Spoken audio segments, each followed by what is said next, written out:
Les précédents intervenants ont notamment évoqué le thème d'une éventuelle souveraineté européenne, ou au contraire de la souveraineté respective des peuples de chaque État-nation composant l'Union européenne.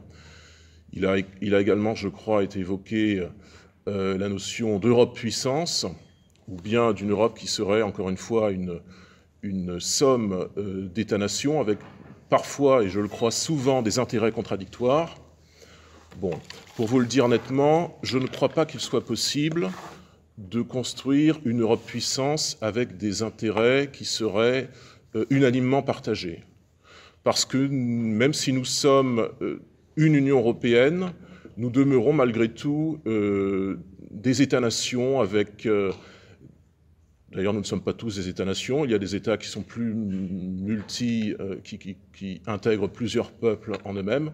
Mais nous sommes des États avec des identités, des histoires, des cultures différentes et qui souvent ont été conflictuelles les unes vis-à-vis des autres.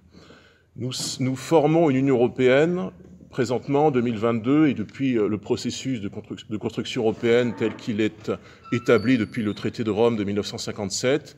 Mais il n'en demeure pas moins qu'il y a, je le crois, une Europe qui est plutôt Europe du Sud, latine, une Europe plutôt germanique, et je ne sais pas comment d'ailleurs s'intègre le Royaume-Uni là-dedans. Est-ce qu'il est dans cette Europe ou en dehors de cette Europe?